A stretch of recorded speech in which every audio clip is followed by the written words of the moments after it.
Action. I'm giving you the tools, right? I'm giving you the sandbox. I'm setting the table for you, but it's up to you to decide what you want to eat. Master Chief is human.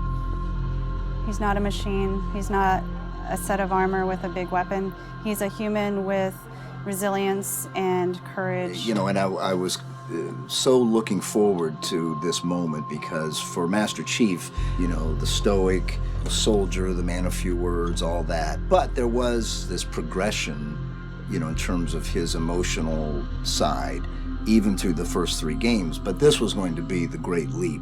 What happens when that soldier starts to discover his humanity? We had to create a situation that was going to knock him out of his comfort zone.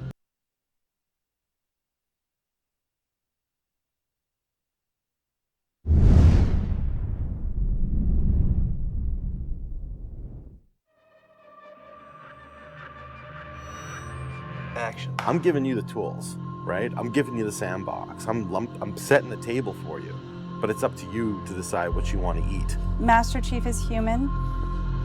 He's not a machine. He's not a set of armor with a big weapon. He's a human with resilience and courage. You know, and I was so looking forward to this moment because for Master Chief, you know, the stoic soldier, the man of few words, all that. But there was this progression, you know, in terms of his emotional side, even through the first 3 games. But this was going to be the great leap.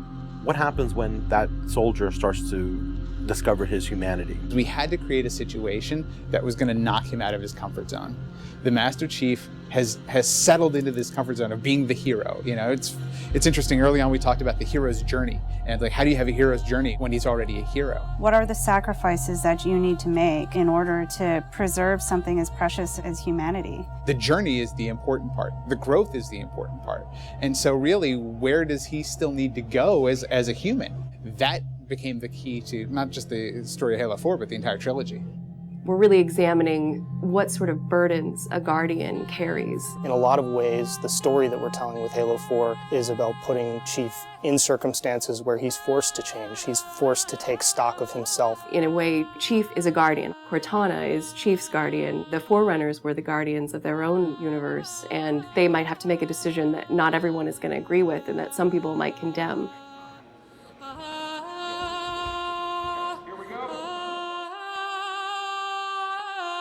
It's almost like you're a little kid and you're just playing make-believe again. So you imagine everything. The table's here. The plinth for Cortana is here. There's a window here. Ready, go.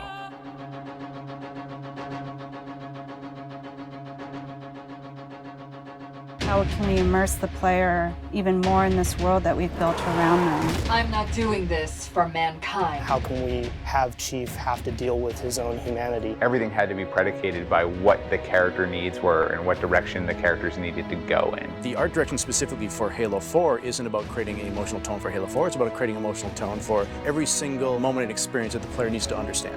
Similar to what we said is that, you know, we build what we need to see. We can't look too far this way, it starts to fall apart. But back in here, things are looking good. Film is like, I'm going to create something and it's going to be awesome and I'm going to polish it and I'm going to own it, but I'm going to share it with you, which is very different than game storytelling, which is I'm going to give you all the tools, I'm going to give you all the possibilities, and it's up to you to discover it. Answering questions and answering the directions that the narrative had already taken defined the path forward for us as we started to tell the story. We're always telling these huge, big stories. You've got Infinity, it's the biggest ship that has ever been launched. We've got Requiem, which is like the biggest Forerunner artifact we've ever found. But in the middle of all of that, we've got this very small personal story between Master Chief and Cortana. You tell a story with every detail that you put into a game. Immersion is really what allows somebody to believe your universe and also to become emotionally caught up in your universe. Ready to get back to work? I thought you'd never ask. How do we make sure the sights and the sounds and the things that they're feeling as a player inhabiting that suit really comes through more clearly? And you know, technology has allowed us to do that with much higher fidelity than back in the CE days. Okay, so those are definitely bigger ones. Yeah, those start to get... Just because we've got more people. Let's roll video. Yeah. So this will be just video and audio only, no face, no mocap. In that case, you won't mind if we return the favor. As we design these things, we put together the best plan until it actually touches an actor. it lacks humanity. Having the ability to work with the actors on stage, capturing their face, body, and voice at the same time, really gives us an opportunity to create a immersive experience for the actors. Working at Giant, we could have at least 8 actors in the same volume at the same time. So the objects that they're acting around and the people that they're acting with, against, through, and toward are there in the scene with them, and it makes a huge difference. We sent out a breakdown for the characters and how we wanted them to feel. We ended up getting 80 or 90 submissions back through our casting team. Casting for the Master Chief is tough. You need a performer that has a really raw physicality to him, and yet he has to, within the confines of this suit, be able to relate and relay emotion. I like to express myself. I freely do it. I wholly do it. I enjoy it. And so pulling back on all of those instincts is what's required to play him. Imagine that translating to a 3D model with huge armor and making sure the personality of Chief's movement comes through that armor was really critical. And that really came down to Bruce's acting, his physical stature, and really his physicality as he went through all of the performance. You'll never see his face or hear his voice, but all of the other actors that are playing off of him have received so much from him in their performances, and I think that they would all agree with that. This is the low-res asset of Chief. We were afforded a little bit more budget since he's our hero. From the art process, storytelling is just about engaging the player. You don't have to answer any questions. You don't have to take them through a lot of loops of feeling. The player's engaged. I think you've got the start. So Master Chief's a difficult one because he's a dude in a helmet. There's such a, particularly in science fiction, such a fantastic history of people being completely realized as people without having their face as a tool.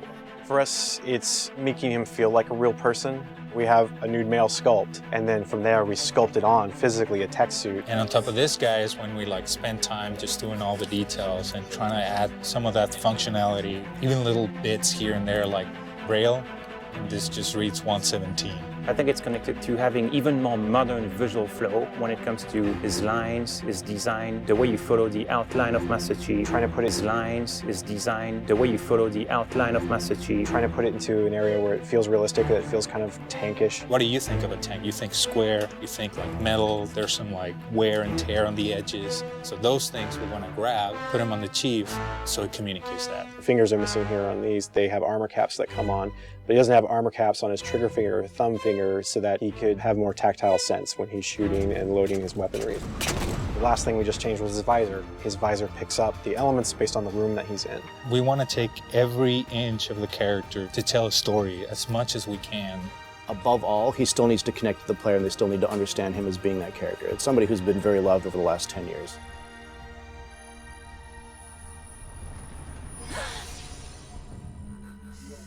The irony here, right, is that we have a character who's not human at all in Cortana.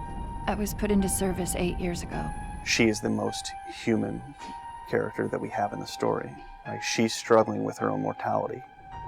AIs deteriorate after 7, Chief. That's something that everybody struggles with. That's the most, human it gets. If we can just get back to Earth and find Halsey, she can fix this. Everyone has to figure out what it means to die. She's strong, she's convicted. She herself is going through a really difficult time in understanding the things that are happening to her. We were looking for somebody who really could bring just fire and stuff that's required for some of those sequences. We needed to make sure we found someone that had some innocence to her, but also could be very strong at the same time. If you imagine that you could have 20 emotions at one time, she has that. I will not allow you to leave this planet! She's really the heart of the game and the heart of Master Chief and explains what's going on and why it's a problem. I didn't mean to. I didn't mean to do that. Cortana is certainly our biggest human connection, I think, with the entire story. How can we see these subtle details in her facial structure? It's the Forerunner symbol for Reclaimer. So this is the baseline where we started from Cortana, and then we go through and tweak and modify, having all these different elements moving throughout her that make her feel alive constantly. We wanted to make it to where you could have code flow lines start from every digit from her toes to her hands, and then be able to flow all the way up into her head. What you experience is her taking care of you as a player from a gameplay perspective, but I think you also start to get a sense of how she takes care of the human side of Chief.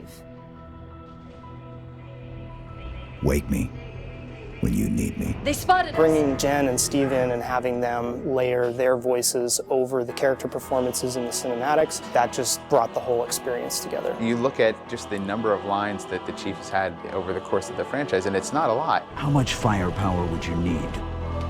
And yet people will immediately call you out on the Master Chief's voice being something very distinctive and important to them. The funny thing is that they've had this off-screen chemistry because they didn't actually meet until last year. Not only is this the first time they've ever sat together on a panel, this is the first time they've ever been in the same room or even met. So seeing them meet and seeing them have that chemistry in real life and seeing how they acted together in scenes just felt like we just missed this opportunity for all these years to actually get them together and get something even more memorable and more exciting out of them. In the beginning, they were great choices for those characters. You know, Steve has this very stoic personality that comes through in his few words. The same way Jen's voice is confident and it's strong, but it can also be playful.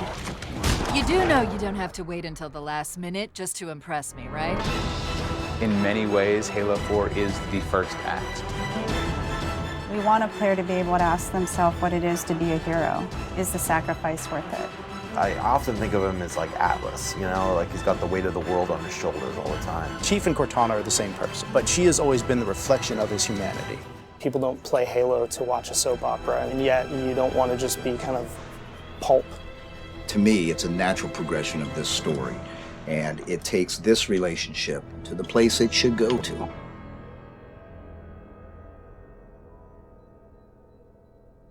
Don't make a girl a promise you can't keep.